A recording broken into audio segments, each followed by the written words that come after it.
Ketika kita bekerja, kita harus pikirkan lagi dalam-dalam mengapa kita memilih pekerjaan ini. Jadi jangan kita asal bekerja, yang penting gue dapat uang. Karena itu adalah motivasi yang paling terlemah. Karena kan kita nggak tahu ya, yang namanya pekerjaan kita, apakah selama kita menjalaninya, kita bisa baik-baik saja gitu. Atau sebaliknya, ternyata waktu kita bekerja, banyak masalah yang datang bertubi-tubi. Belum lagi dari atasan, belum lagi dari teman sekerja, belum lagi dari konsumen yang bawelnya minta ampun. Akhirnya kita berhenti tengah jalan. Karena kita pikir masalah yang terjadi pada saat itu dikarenakan faktor eksternal. Kita nggak sadar, cara kita yang salah bersikap. Yang mana ada sih Pak Afi, pekerjaan yang nggak ada masalahnya sama sekali? Ada nggak? Nggak ada. Nggak ada kan? Terus kalau nggak ada, kenapa kita jadi mati gaya gitu pas ketemu masalah? Kalau menurut Pak Afi kenapa? Ya itu karena dia tidak berpikir panjang misalnya ya. Sepanjang apa Pak? Sepanjang jalan kenangan. Ada lagunya itu Pak. Ada ya? Nah jadi maksud saya gini Pak, kalau misalnya orang itu dia terkena masalah hantaman bertubi-tubi, tapi tetap misalnya kita ambil contoh gini, istilahnya tukang bakso nih. Nah tukang bakso dia dagang hari pertama sepi, hari kedua sepi, hari ketiga ada satu orang tapi jadi dari pagi sampai malam cuma satu orang yang belanja. Besok nggak ada lagi, sepi lagi. Nah itu kan bisa membuat akhirnya tukang bakso itu, udahlah mungkin memang nggak rezeki saya dagang bakso. Ibarin bendera putih lah. Ya udah saya ganti profesi aja lah, mungkin jadi tukang beca atau mungkin jadi petani atau apalah mungkin gitu. Nah kan bisa aja dia berpikir seperti itu. Bisa. Nah apakah itu salah kalau kayak gitu? Kalau saya ya tergantung niat di awal Pak. Saya nggak bisa menjudge ya siapa tukang bakso tersebut gitu. Dia niat awalnya apa sih ketika dia bekerja? Mungkin dia belum cukup ilmu. Kalau memilih pekerjaan itu harus sesuai dengan passion kita. Kan banyak juga ya orang-orang di luar sana, kalau bekerja ngapain kita ngikutin passion? Yang penting duit yang penting. Padahal dia nggak sadar gitu. Mencari duit itu juga nggak segampang yang kita kira. Ya memang pas kita bekerja ada orang gitu dengan sukarela, nih duit buat lo. Meskipun pekerjaan kita abal-abal misalnya.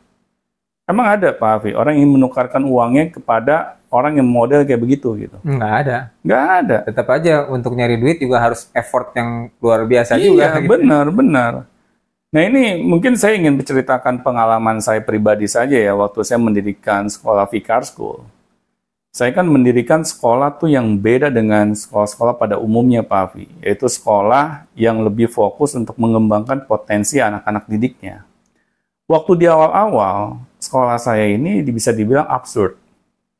Aneh tapi nyata. Kok ada sekolah yang anak-anaknya itu nggak pakai seragam, pakai pakaian bebas semuanya. Terus jumlah mata pelajarannya juga sedikit, nggak banyak. Jam belajarnya nggak panjang kayak sekolah-sekolah pada umumnya, hanya pendek-pendek aja gitu. Banyak orang-orang yang menganggap remeh sekolah yang saya dirikan ini. Di tahun pertama aja, murid saya cuma 3 orang, Pak. Dan itu hampir membuat saya mengibarkan bendera putih.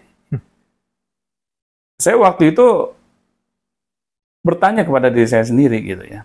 Ini juga dengan bantuan ayah saya. Karena waktu saya hampir mau mengibarkan bendera putih, saya nanya ke ayah saya, ya ini kayaknya bidang pendidikan nggak cocok nih buat saya gitu. Kenapa nggak cocok ya? Masa setahun muridnya cuma 3 orang? Terus ayah saya nanya ke saya, terus niat kamu bikin sekolah apa? Nah, di situ suatu pertanyaan yang membuat saya tuh jadi berpikir secara dalam. Niat saya apa ya bikin sekolah? Akhirnya ketika saya memikirkan lagi, oh iya, niat awal saya bikin sekolah ini kan tujuan utamanya bukan mencari duit. Tetapi tujuan utamanya saya pengen anak-anak itu diperlakukan ya sebagaimana mestinya anak-anak. Yang seharusnya ketika mereka bersekolah, mereka dibangkitkan potensinya. Bukannya malah dibenamkan potensinya gitu. Dengan pendidikan akademi semata. Nah, dari situ akhirnya saya mikir, oh iya ya, gue bikin sekolah ini kan bukan karena tujuannya hanya mencari uang.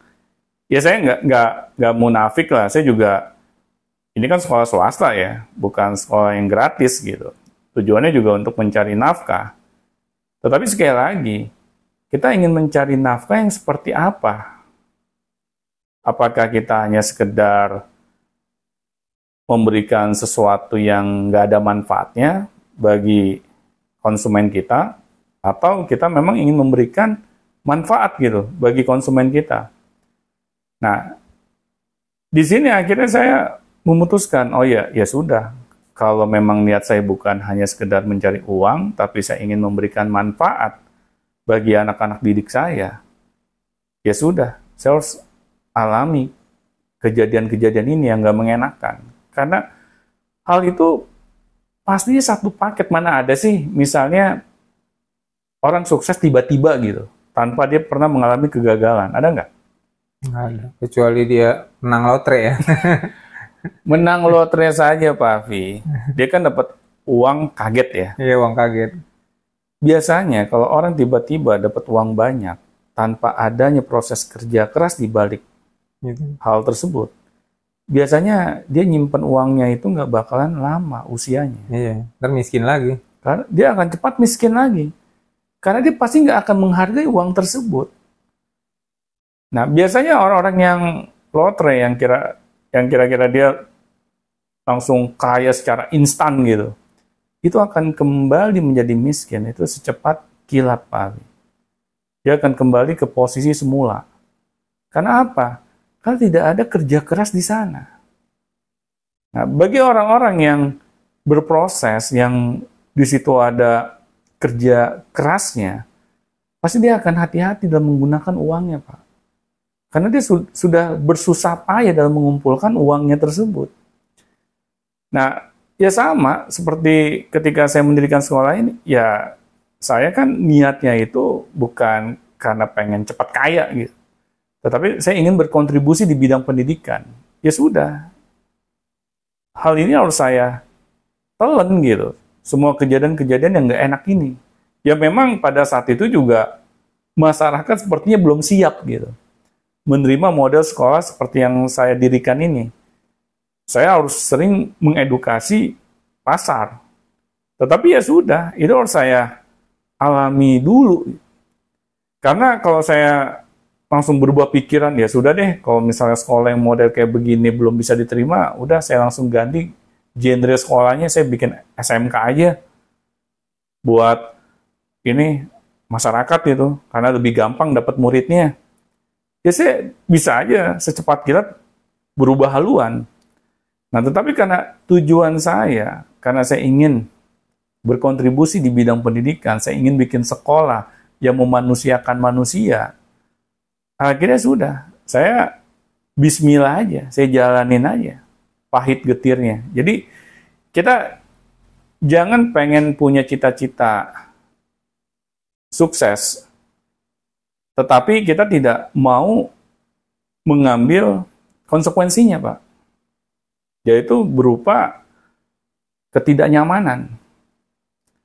Nah itu Pak Afi, jadi tergantung niat awal kita apa dalam kita bekerja. Baik Pak, kalau boleh saya simpulkan berarti sebetulnya mau kerja apapun, bahkan kalau saya tadi ngomongin Jackie Chan nih, Jackie Chan nanti dia pensiun lalu ambil alih profesi lain pun gitu, dia itu juga di sana ada resiko juga, gitu kan? Pasti. Dan bisa jadi belum tentu juga dia sanggup menghadapi resiko itu sebaik dia menghadapi waktu jadi stuntman atau jadi aktor gitu kan? Benar. Jadi memang dia harus tahu dulu potensi dia di mana, dan dia punya impian yang besar yang dia tahu nanti ujungnya ini akan kemana, lalu dia persisten lah di situ gitu ya. Itu kalau mau sukses seperti itu ya kira-kira. Baik Pak Doni, terima kasih.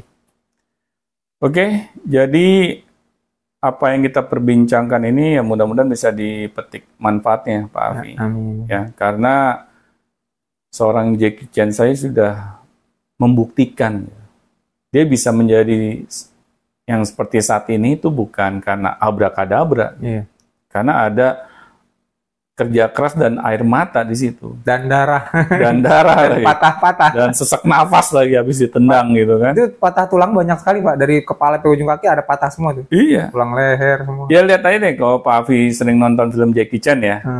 Pas di akhir film ada apa tuh biasanya? Iya, ada yang dia cerita dia ini apa? Spoiler, video dia kecelakaan. Dia kecelakaan, dia berdarah-darah sampai dia diangkut ambulan gitu.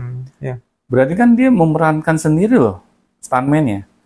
Cuman kadang saya berpikir apa karena dia faktor ingin berhemat gitu. Bisa jadi.